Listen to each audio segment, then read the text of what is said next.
잠언은 참으로 지혜로운 책입니다.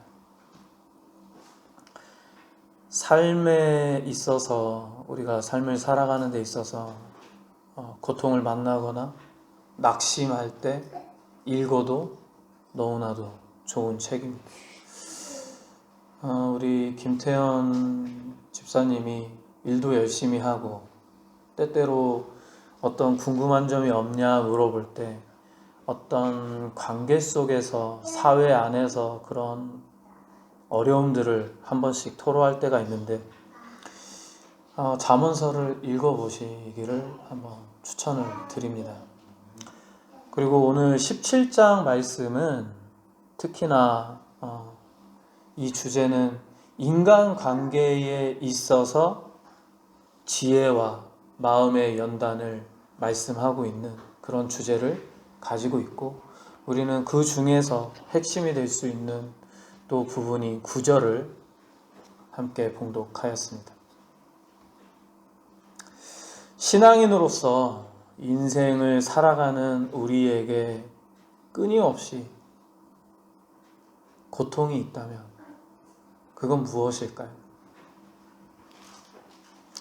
아마도 내 육신에 그런 장애가 있는 사람은 그런 고통일 수도 있지만 여기에 아프신 분은 없잖아요. 장애를 가지신 분이 없는데 앞서 말씀드린 바와 같이 우리에게 큰 고통 중의 고통은 바로 사람과의 관계입니다. 이것은 우리 성도들 뿐만이 아니라 불신자 역시, 신앙이 없는 사람들 역시 마찬가지죠. 우리는 이런 질문을 할 수 있습니다. 예수님께서 원수까지 사랑을 하라고 했고 70번에 7번까지도 그렇게 용서하라고 했는데 얼마나 더 참아야 되는가? 얼마나 더 이해해야 되는가? 얼마나 더 내가 저 사람을 받아줘야 되는가? 그런 고민하지 않습니까? 그렇다면 우리는 무조건 인내해야 하는가? 이런 질문을 스스로에게 던져볼 수 있죠. 이단들은 어떻죠? 교회에 와서 신천지가 굉장히 문제가 되죠.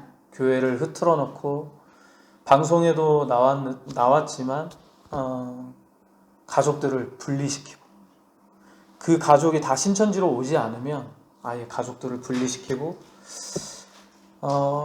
제가 좀 자료를 찾아봤더니 아이를 낳은 어머니, 아이가 2명이나 있는데도 불구하고 그 아이들을 다 내팽개치고 신천지에 들어가서 아예 가족하고 연락도 끊고, 그 아이를 돌보고 있는 친어머니가, 그 어머니의 어머니죠, 친정 어머니가 이제 그만 제발 돌아와라, 우리 자녀들 생각해서라도 돌아와라. 그 할머니가 그런 고백을 하더라고요. 아이들한테 동화책을 읽어주는데 아이가 엄마라는 단어가 나오니까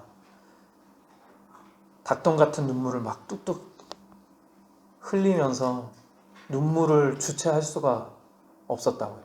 근데 동화책에 그 엄마라는 단어가 많이 나오지 않습니까? 그래서 엄마가 나오는 그 동화책들을 다 찾아서 베란다 한 구석에 다 넣어놓고 엄마라는 단어가 없는 그 동화책만 읽어준다는 거예요. 그럼에도 불구하고 신천지에 빠진 그 여성은 자녀를 돌보지 않고 이만희를 추종하며 가족의 소중함을 모르고 오히려 신천지를 적대시하는 것을 신성모독죄로 여기며 그렇게 신앙생활을 하는 모습을 보고 우리의 인간이 얼마나 나약하고 얼마나 쉽게 유혹에 빠질 수 있는지, 그런 것들을 또 새삼 느낄 수 있었습니다. 이단은 용서해야 될까요? 그리고 예배를 방해하는 그런 사람도 이해를 해야 할까요? 그리고 우리 교회는 너무나도 규모가 작기 때문에 그런 사람은 없을지라도 큰 교회 가면 사람들이 많이 모이지 않습니까? 사기꾼들이 꼭 있습니다. 그런 사기를 교인들에게 사기치는 사람들 이해해야 될까요? 그냥 계속 봐줘야 될까요? 이런 자들은 어떻게 해야 하는가? 그런 고민을 하지 않습니까? 성경에서는 뭐라고 얘기할까요? 우리가 앞서서도 말씀드렸다시피 너무나도 잘 알고 있는 말씀, 원수를 사랑하는 말처럼 끝까지 사랑해야 되니까요. 내 마음이 썩어 문드러지고 화가 나고 이해가 안 되고 나를 또 무시하고 존중하지 않는 그 상대를 또 이해하고 또 이해해야 할까요? 성경에서 모두에게 참고 인내하라고 하지는 않습니다. 성경에서도 거리를 두어야 하는 사람, 말을 섞지 말고 멀리 해야 되는 사람을 5가지 유형으로 말을 하고 있어요. 첫 번째, 분을 참지 못하는 사람입니다. 잠언서 22장에 나오는 말인데 시도 때도 없이 화를 내고 분노에 가득 찬 사람. 두 번째, 일하기 싫어하고 게으른 사람. 이 또한 잠언서 19장에 나옵니다. 그리고 세 번째, 교만하여 훈계하고 조롱하는 사람. 교만한 사람은 타인을 무시하기 일쑤죠. 존중하지 않습니다. 그리고 자신의 그런 능력을 너무 과대평가하고 타인이 가진 그 달란트를 바라보지 못하는 사람이죠. 그리고 네 번째로 교회의 분열을 일으키는 이단적인 사람입니다. 왜 참지 말아야 될까요? 교회의 분열을 일으키고 이단적인 사람. 이것은 그저 육신의 부딪힘이 아니라 영적 전쟁으로 들어가기 때문입니다. 하나님께서 악한 자라고 여기시는 사람입니다. 분열을 일으키는 사람은 성경에서도 말하지만 악마적인 사람이라고 일컬습니다. 마지막으로 5번째는 은혜를 원수로 갚는 배은망덕한 사람입니다. 우리가 어떤 사람에게 은혜를 받았는지 한번 고민해 보십시오. 대부분은 부모님에게, 어머니에게, 아버지에게 그런 은혜를 생각할 것입니다. 신앙이 있는 사람이라면 그 부모의 은혜를 넘어서 그리스도의 은혜, 하나님의 은혜를 깨달아야 합니다. 근데 그 은혜를 받았다고, 감사하다고 고백하면서 그 은혜를 알지 못한다면, 마음 깊이 깨닫지 못하는 자라면 이 또한 배은망덕한 사람입니다. 하나님께서 우리에게 무엇을 바라실까요? 예배 잘 드리는 것? 주일 예배 빠지지 않는 것? 교회 일에 열심히 동참하는 것? 불쌍한 사람들을 돕는 것? 다 포함이 되어 있지만 예배보다도, 물론 기성교회의 많은 목사님들이 예배를 중요시하지만 그런 말씀이 있죠. 나는 제사를 원하지 않고 인애를 원한다. 그 말의 뜻은 형식적인 예배가 더 중요한 것이 아니라 하나님을 사랑하고 하나님을 닮아가려는 마음이, 하나님은 그것을 더 제사보다 귀하게 여기신다는 것입니다. 그것은 바로 사랑이겠죠. 근데 그 사랑은 하나님이 직접적으로 받으시는 게 아니라 내가 하나님을 사랑하고 이웃을 사랑하는 것이 하나님께 영광 올려드리는 일이라는 것이죠. 그게 바로 하나님께 은혜를 갚는 것입니다. 오늘 본문 17장 14절을 보시면 다투는 시작은 뚝에서 물이 새는 것 같은즉 싸움이 일어나기 전에 시비를 그칠 것이라. 아멘. 말씀과 같이 다툼의 시작은 뚝에 물이 새는 것으로 비유를 하고 있습니다. 왜 이런 얘기를 할까요? 우리 건축을 하시니까 너무나도 잘 알지 않을까 싶어요. 우리 논에 작은 뚝이 있습니다. 그 뚝에 구멍이 나면 물이 새겠죠. 근데 그 구멍 하나로 그저 물이 계속 그 상태로 새는 게 아니라 구멍이 점점 늘어나죠. 근데 댐도 마찬가지입니다. 작은 구멍 하나가, 작은 틈 하나가 거대한 댐도 무너뜨릴 수 있는 것입니다. 왜? 저한테 욕을 해도 괜찮아요. 특히나 저는 세상 사람들과 우리 성도님들에게는 기준이 좀 다릅니다. 우리 성도님들에게는 하나님께서 저에게 붙여주신 양이라고 생각을 하고 있어요. 저를 욕을 해도 상관없고, 저에게 어떤 부탁을 해도 상관이 없고, 뭔가 좀 불평거리를 말해도 저는 오히려 고쳐나가려고 노력을 할 것입니다. 근데 아무런 타당한 이유도 없이 세상 사람들이 저에게 그런다?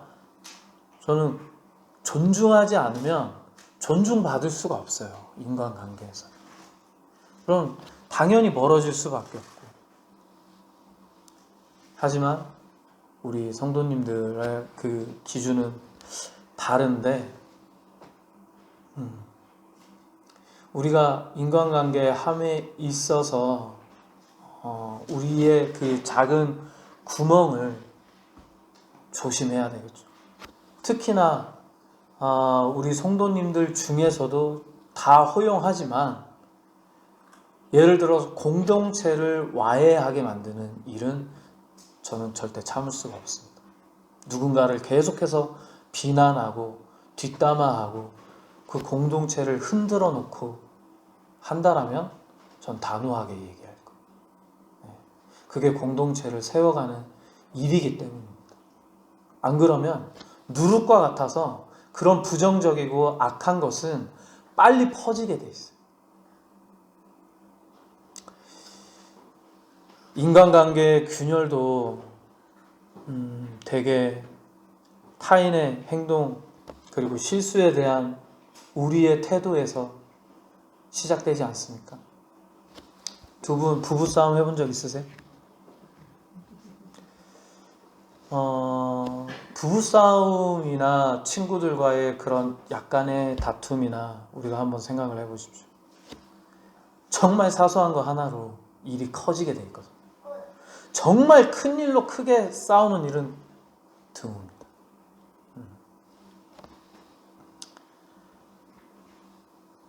본문을 한번 보겠습니다. 오늘 본문.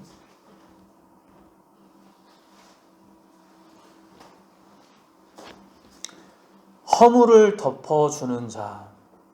허물을 덮어주는 자는 무엇일까요? 그저 숨겨준다? 묵인해준다? 그런 것에서 그치는 것이 아닙니다.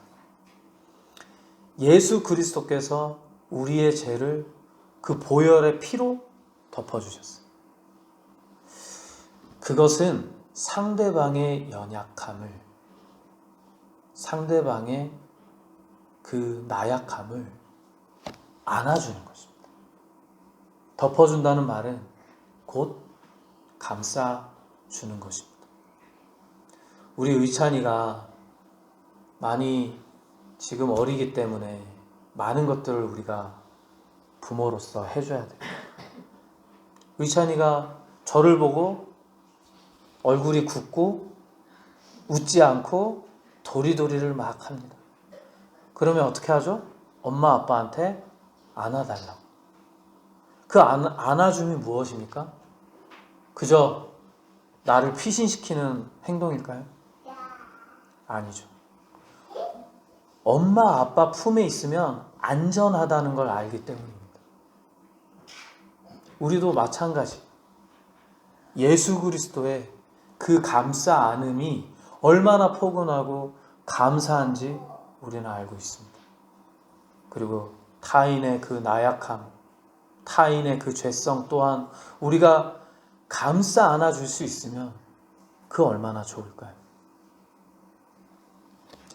그러므로 우리가 해야 할 것은 누군가가 실수를 목격했을 때 그것을 비난의 도구로 삼기보다는 그 사람의 인격과 앞날을 위해서, 신앙을 위해서 우리가 힘들지만 기도로 덮어주는 것입니다.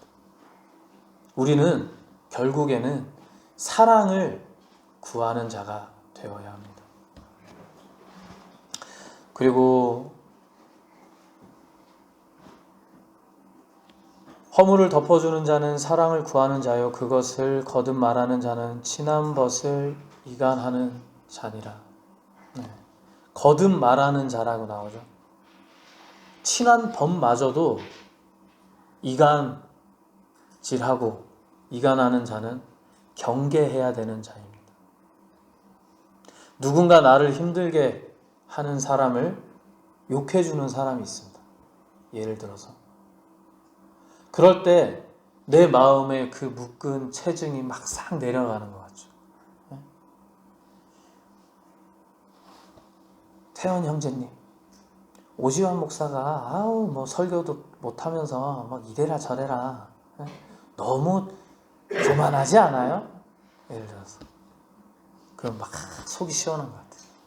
근데 그런 사람들이 여기 가서도 저 사람 얘기를 하고 저기 가서도 저 사람 얘기를 한다라면 그 사람은 내 편일까요? 경계해야 되는 사람입니다. 내가 없는 곳에서 내 욕을 할 가능성이 99% 있는 사람입니다. 주여 했지. 그리고 그 잘못을 지적한다고 해서 사람이 바뀔 수 있을까요? 어린이는 아직 커가는 단계이기 때문에 어머니 아버지의 그런 권면을 잘 좀 받아들일 수 있죠.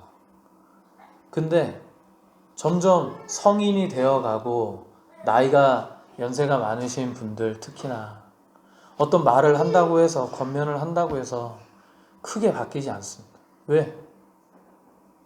삶의 습관이 이미 내 몸에 젖어들었기 때문에 습관이 내 피가 되고 살이 되고 뼈가 되어서 이미 바꾸기가 너무너무 힘든 상태이기 때문입니다. 많은 사람들이, 많은 목회자들도 그렇지만 말씀으로 사람을 변화될 수 있다라고 생각을 많이 합니다. 그 또한 교만이죠. 근데 말씀으로 변화되고자 하는 사람이 있어요. 어떤 사람이? 하나님을 진정으로 믿는 사람. 그 마음밭이 다른 사람이 내 스스로의 그 안에 있는 돌덩어리와 바위들을 자꾸 끄집어내고 옥토밭으로 바꾸려고 하는 사람은 그 말씀을 듣고 체험하려고 합니다. 경험하려고 합니다. 실행하려고 합니다. 사람은 듣는다고 해서, 읽는다고 해서 쉽게 바뀌지 않아요. 내가 경험해야 합니다. 우리 두 분 결혼할 때도 좋았겠지만 의찬이가 태어나고 나서 사랑에 대한 관점, 신앙에 대한 관점, 하나님에 대한 그런 관점, 감사함이 조금 더 생각해보고 관점이 조금 바뀌지 않았나요? 그죠? 경험해야 돼요. 아픔도 고통도 경험해야 타인의 고통도 아픔도 이해하고 공감할 수 있고 하나님이 주신 그 감사가 얼마나 큰지 그 은혜 가운데 내가 얼마나 감사할 수 있는 것이 은혜되는지 새삼 깨닫게 될 것입니다. 그런 말이 있습니다. 100대의 매보다 총명 있는 자의 한마디 권면이 사람을 바꿀 수 있다. 이 말은 내가 가지고 있는 이 생각들을 의미가 다르게 해석할 수 있다라고 좀 말씀드릴 수 있을 것 같은데 사도 바울은 육체의 가시가 있다고 했어요. 근데 그 육체의 가시 때문에 너무나도 힘든 삶을 살고 있었는데 그걸 벗어버리고 싶었죠. 근데 주님께서 그런 말씀을 해주십니다. 네가 맡은 사명이 너무나도 크기 때문에 너가 조금 더 겸손할 수 있도록 내가 그 육체의 가시를 넣어놨노라. 그렇지 않으면 네가 가지고 있는 능력이 너무 크고 하나님이 내게 맡기신 그 사명이 너무나도 크기 때문에 너는 교만할 수 있다. 우리 태연 형제님도 육체의 가시가 있죠. 그렇게 생각하시면 됩니다. 하나님께서 내게 맡기신 사명이 있는데 내가 교만하지 않기 위한 장치로 나를 이 육체의 가시를 넣어주셨구나. 사도 바울의 그 육체의 가시는 치유받았을까요? 치유받지 않았을까요? 치유받은 거죠. 그 이후로 육체의 가시에 대한 말씀이 한 구절도 안 나옵니다. 의학적으로 보면, 육체적으로 보면 나한테 가시가 있지만은 그 말씀 이전에 그 가시를 너무나도 빼내고 버리고 싶었던 거예요. 근데 주님의 말씀 한마디로 인해서 이 가시가 나한테 독이 되는 것이 아니라 득으로 바뀐 거죠. 그러니까 치유가 된 거죠. 우리가 성경 말씀도 그런 식으로 바라보아야 합니다. 나한테 어떤 의미를 부여하고 계시는지, 내 삶에 어떤 변화를 일으키려고 이 말씀을 하시는지 깊이 생각하시고 기도하시기 바랍니다. 그리고 과거의 잘못을 다시금 곱씹어내는 사람은 관계의 뿌리를 썩게 만듭니다. 공동체도 마찬가지입니다. 부정적인 말 한마디가 공동체를 병들게 하고 그 뿌리가 썩었다는 것은 곧 줄기도 가지도 열매도 다 영향력이 갈 수밖에 없다는 것이죠. 곧 하나의 공동체는 그 부정적인 일 하나로 죽음의 길로 걸어갈 수 있다는 것입니다. 때로 과거 속에 살아가는 사람들이 있습니다. 그때 당신이 그랬잖아. 그때 네가 그랬잖아. 그 말 속에는 아직도 서운함과 용서하지 못하는 그런 마음이 자리 잡고 있다는 것이죠. 그런 용서가 이행되지 않은 의미가 내포되어 있다라는 말씀인 거죠. 이런 말로 상대방을 이길 수는 있습니다. 그래, 내가 미안해. 그런 말 받을 수 있죠. 그래도 그 상대방의 마음은 어떻게 될까요? 너 옛날에 그랬잖아. 그래, 내가 미안해 사과는 했어도 그 상대방의 마음은 잃게 되는 거겠죠. 상대방의 과거의 그 잘못을 거듭 말하고 싶은 욕구는 교만에서 나옵니다.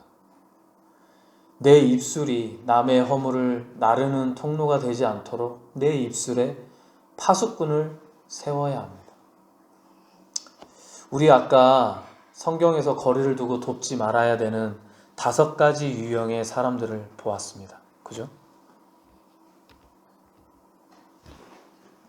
첫 번째, 분을 참지 못하는 사람. 이제는 내 자신을 바라보십시오. 나는 분을 늘 참아왔던가? 두 번째, 나는 늘 성실했던가? 세 번째, 나는 늘 겸손했던가? 네 번째, 나는 늘 교회 공동체에 이웃에게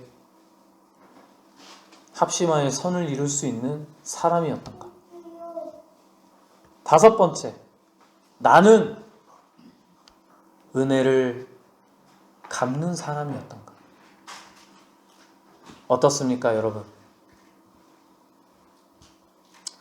하나님 앞에, 내 이웃들 앞에 나는, 그리고 우리는 이러한 모습을 조금씩은 다 가지고 살아갑니다. 이러한 모습 하나도 없는 사람은 없겠죠. 이 말씀 가운데 이런 사람을 거리를 두고 돕지 말라고 말을 합니다. 그럼 저도, 우리 모두도 도움을 받을 수 없으며 어떻게 보면 나 자신도 타인에게서 거리를 두어야 되는 사람일 수밖에 없다라는 것이죠. 하나님의 도움 없이 우리는 구원에 이르는 그 은혜에 도달하지 못합니다. 그러나 성경은 말합니다. 마태복음 16장 14절, 너희가 사람의 잘못을 용서하면 너희 하늘 아버지께서도 너희 잘못을 용서하려니와. 아멘. 어떻게 된다? 내가 용서하면 하나님께서 나도 용서해 주신다. 뿌린 대로 거두는 법입니다. 하나님은 우리가 용서와 화해, 즉 사랑을 뿌리길 원하십니다. 먼저는 내 신앙의 그릇이, 한번 점검해 보십시오. 내 신앙의 그릇이 작다라면 아까 말씀드린 이 다섯 분류의 사람들과 거리를 두는 게 맞습니다. 근데 내 그릇이 점점 커진다라면 분을 참지 못하는 자에게 더 다가갈 수 있고, 게으른 자에게 내가 더 손을 잡고 함께 일할 수 있고, 교만한 자에게 권면함으로, 하나님의 말씀을 전함으로 겸손할 수 있고, 여기에서 또 그치고 내 한계를 느낀다라면 잠시 또 멈추십시오. 그리고 또 기도하십시오. 그리고 또 내 그릇이 넓혀져 가고 저 사람을 내가 조금 더 이해해야겠다.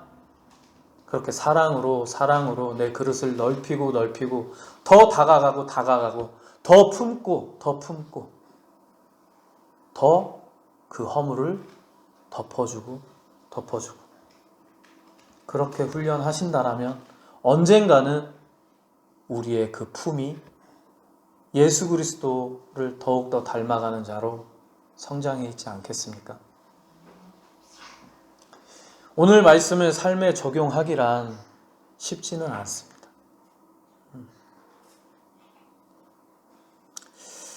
지난주에 부활 사상, 우리 부활 신앙에 대해서 나누었죠. 부활은 죽음에서 생명으로 이끌 수 있는 신앙이라고 말씀을 드렸습니다. 근데 수요일 새벽에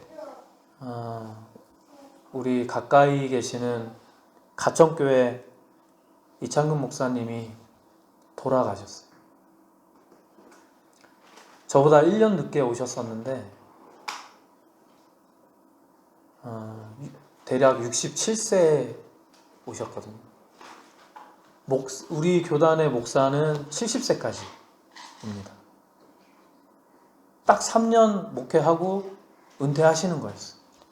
근데 늘 저한테, 오 목사, 나 여기 왜 왔는지 알아? 나 뭐 해야 되는지 알아? 늘 저한테 그런 말씀을 해주셨어요. 그 가천교회가 100년을 바라보는 교회인데 정말 낡았어요. 정말 낡았고 사택도 없어서 교회 작은 방 하나를 사택으로 쓸 정도의 그런 교회였습니다. 근데 이 목사님이 와서 성전 리모델링을 하고 사택도 옆에 바로 아주 예쁘게 건축을 했어요. 작년 10월달, 11월 가까이 돼서 완공이 되었습니다. 근데 목사님 건강이 너무나도 악화가 되어서 다시금 병원에 입원을 했는데 돌아가셨어요. 제가 그 부고 문자를 보고 하나님을 너무나도 원망했습니다. 되게 그리고 나서 목사님을 위해서 기도를 드리는데 제가 할 수 있는 게 없었습니다. 기도밖에.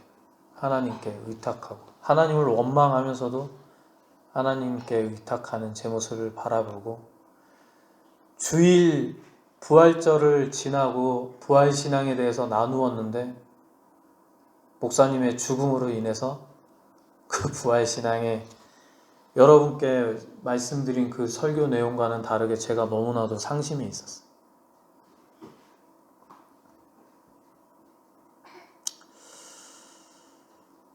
너무나도 허망했습니다. 이제 좀 쉬고 이제 좀 여유 있게 목회하셔도 되는데 어떻게 그 일이 끝나자마자 그렇게 바로 데려가실까? 제가 2월 말쯤에 학기 시작하기 전에 한번 찾아뵀었어요. 근데 목사님이 그러시는 거예요. 나 아프다는 말 진짜 안 하는데 나 너무 아파. 너무 아파. 그런데 다른 목사님들한테는 절대 그런 얘기 하지 말고 나 잘 지낸다고 얘기해줘. 그게 저한테 해주신 마지막 말씀이었어요.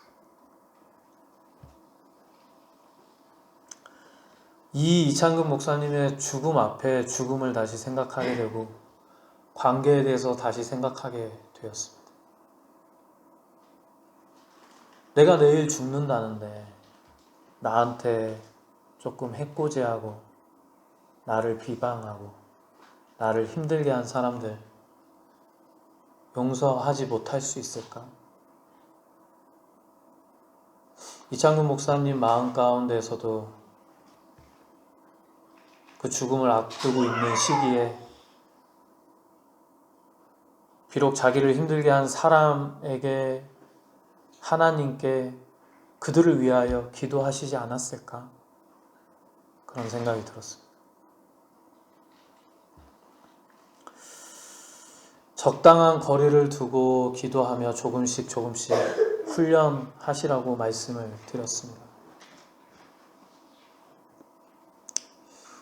결국은 누군가 나에게 가시를 들이민다 해도 그 훈련을 통해서 두렵지 않게 될 것이고 오히려 예수 그리스도께서 돌아가시기 전에 십자가에서 그런 말씀을 하셨죠. 저들을 불쌍히 여겨주시옵소서. 저들이 행하고 있는 그 죄를 자기가 알지 못하다. 사람이 그렇습니다. 알고 행하는 사람 크게 없어요. 모르고 행하기 때문에 그게 우리는 불쌍히 여길 수 있는 것입니다. 나를 힘들게 하는 사람, 말을 함부로 하는 사람, 나를 존중하지 않는 사람, 그런 사람에게 우리는 그분을 불쌍히 여기십시다. 불쌍히 여기는 그 큰 사랑을 나눌 때가 반드시 올 것입니다. 이러한 주님을 닮아가는 사랑을 행하며 살아가는 우리 춘총교회 되시길 소망합니다.